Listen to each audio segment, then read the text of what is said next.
Foundation, finally doing my 7-round draft prediction video.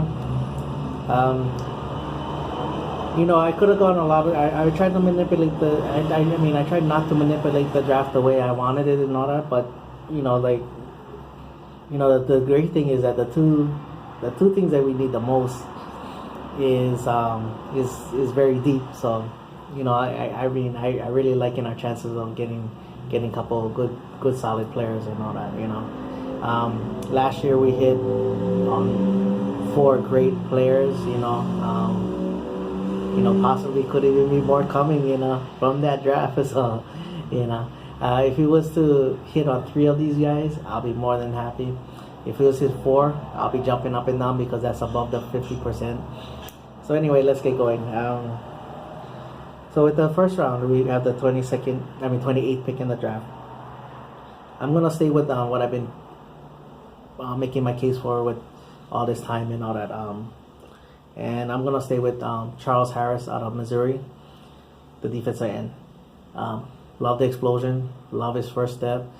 What I think is gonna be, love his tenacity and love his relentlessness, Marinelli type.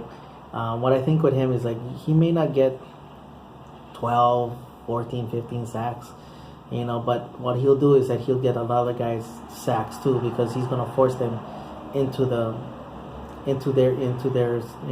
sacks with them coming up. Malik Collins, David Irving, Benson Mayowa, Charles Tapper, hopefully, Tyron Crawford, like that, So I think that's what he's gonna do, and then he's gonna also help out our secondary out. Maybe we can start, being more aggressive with the ball, picking it out, making interceptions and stuff like that. So he may not always get there, but the thing is that I believe that what he's gonna do is that he's gonna affect the passing, get the quarterback to move, to hesitate, to take his off down the field and stuff like that. That's my best case scenario with him. So in the second round, we have the 60th pick in the draft. Of all the guys that was kind of there in that area, I just love this guy, the Marinelli thing again. So I'm going to go with the 60th pick in the draft. I'm going to go with Tankersly out of Clemson. Nasty, physical, son of a gun. He's going to get in the, when they line up or they're getting ready to snap, he's going to be all in the grill and all that. And then the most important thing, in the Maryland defense, is that you tackle. He's going to pursue and fly to that ball. And again, he might even help on our pass rush, because he's going to be so physical at the line that the quarterback is not going to just step back and go, oh, right there, make his quick read and all that. So he could help with the pass rush in that sense. In the third round, we have the 92nd pick in the draft. Since we are picking late, some people might have him in the 4th round. Like I said, we're picking late, so it's almost like the 4th round. So I'm gonna go with the safety out of Louisiana Tech, Xavier Woods. I love this kid. I just love his passion for the game and stuff like that. Not the biggest guy, but he's not gonna miss tackles. He will get in there and hit. And he has some decent ball skills, for safety and all that. And that's always a plus. Not just the tackling anymore. You need guys that can cover and can have the range to find the ball and stuff like that. So I really am high on this kid.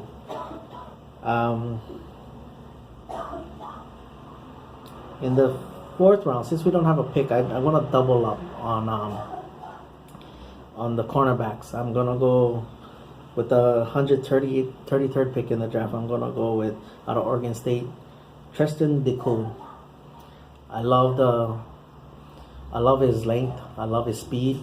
And I love that he can locate the ball in the air, and he's gonna contest those jump balls, So I love that, and the thing is with his size and length, you got Tankersly, and then you got Decoud on the outside.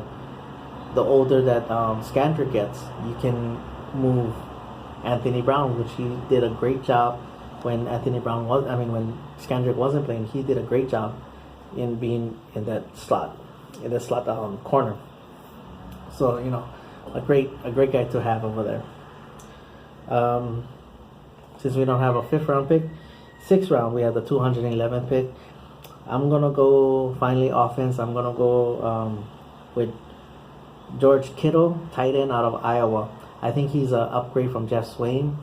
Now I cannot think of the other guy that we have.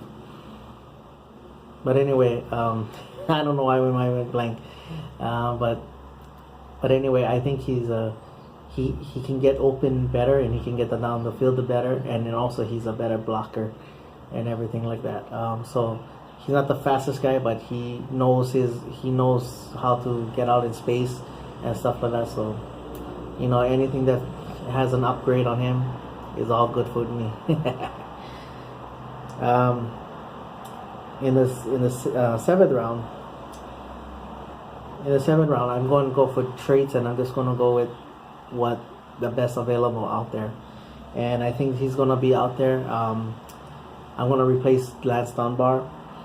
So with the 7th round, with the 228th pick in the draft, I'm going to go with Joseph Yearby out of the U.